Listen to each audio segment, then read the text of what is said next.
Survival lamp mga ka-DIY. Ayan, kita nyo.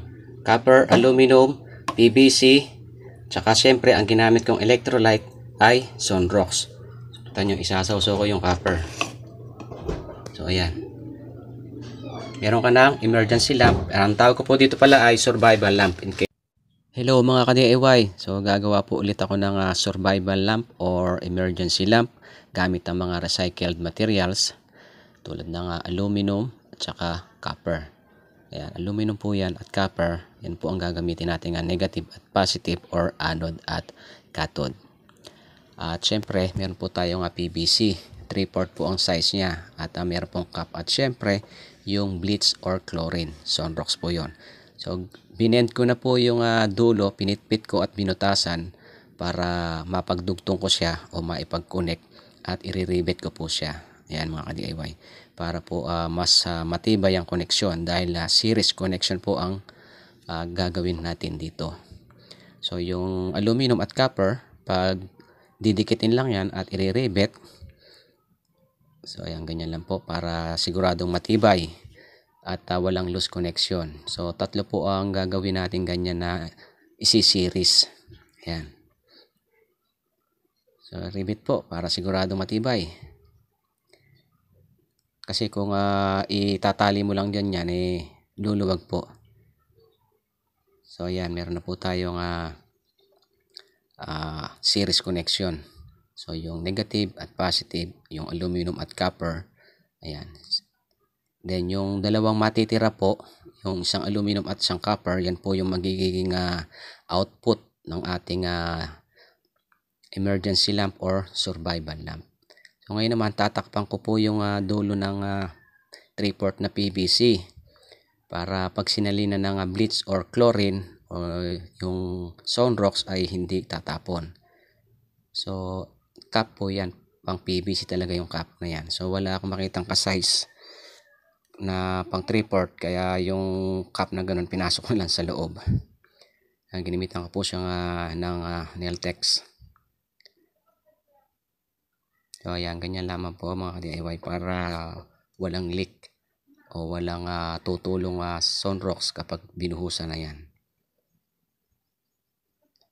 Then lalagyan po natin siya sa base o yun, bilog na plywood lang po yun para matatag at hindi siya gagalaw-galaw. So mamaya po ididikit po natin yung ilalim niyan dun sa pinaka-base na bilog. So lalagyan ko po ngayon ng wire itong ating output terminal. So red wire po para sa positive at black wire para dun sa negative. So ni-rivet ko rin po siya para secure ang connection. So ito naman po negative ang kukonektahan natin ng wire at i-rivet din.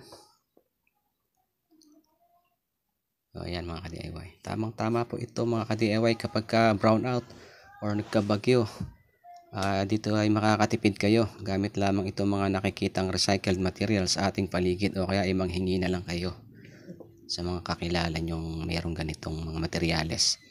So ayan, dinidikit ko na lang ng glue stick itong pinakailalim ng ating PVC dun sa base niya na bilog na kahoy para hindi siya gagalaw at para kahit buhatin siya ay hindi siya tatapon. So ayan, so 4 po yan. So okay na siguro to mga ka-DIY. Ngayon, lalagyan natin ng insulator or separator yung copper or kahit alin po dyan ang lagyan nyo. So ayan, lumang face mask lang po yung ginamit ko dito para hindi po magdikit yung copper at aluminum or yung anode at cathode or yung negative at positive para hindi magkaroon ng short circuit.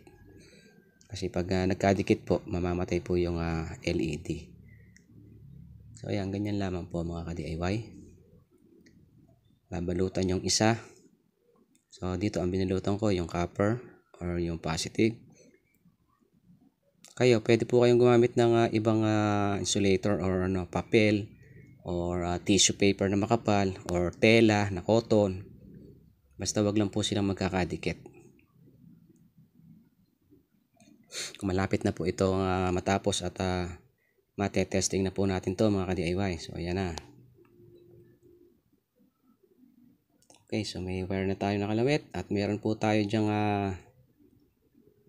ayan, LED na gagamitin. Yun po ay 5 volts. So pwede rin po yung 6 volts at pwede rin po yung 4 volts na mga LED. Maraming klase po ang LED. May 4, may 5, may 6, may 3. Yan. So dito po ang ginamit ko is yung 5 volts na LED sa flashlight po na sira. So ite-tester po natin. Ayan, nakakonekta po yung tester dun sa output terminal ng ating emergency lamp o survival lamp. Ayan, i-connecta po natin yung sa tester. Select po siya sa DC. Ayan, at sasalinan ko na ng bleach, chlorine o Sonrox po para mas madaling bilhin kahit saan. So pwede rin pong gumamit ng yung chlorine powder na bibiling mamiso para mas makatipid kayo. Siguro dito isang sachet 4 na piso kakasya na, at ito po ay aabot ng 1 month to 2 months.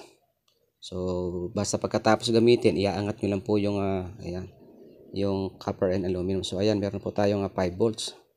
Tataas pa po yan mga ka-DIY. Aabot po ng 6.7 volts DC yan. Ayan, salamat kay Sonrox. Ayan po yung ating LED. Yan po ay galing sa sirang flashlight. So ayan, 6.67 volts na po tayo. At i-connecta na po yan natin yung LED mga ka-DIY. So naka-parallel connection po yung mga LED bulb na yun. Kita nyo ang dami niya, oh. Pero kayang-kaya siyang pailawin ni survival lamp. So ididikit ko na lang po yan mamaya sa PVC para secure din siya. So ayan na po mga ka-DIY. So kung mapapansin nyo, napakadali lang pong gawin ito. Basic na basic lang po ito. Kahit po yung mga anak nyo kayang gawin to. Pwede rin po school project. At syempre, ito po ay pang emergency. At sa mga walang budget na pambili ng solar panel, mainam po ito. O kaya yung brownout o isang linggong umuulan, syempre hindi naman natin magagamit ang mga solar panel na maliliit. So ayan, sisecure ko na lang po mga ka-DIY at ite-tape para hindi siya magkadikit. So namamatay-matay po yung ilaw niya kasi yung aluminum po nadidikit sa may copper sa kabila, kaya medyo namamatay-matay. So ayun, namatay siya. So ayun na mga ka-DIY, thank you for watching and follow for more. Don't forget to share this video. Maraming salamat.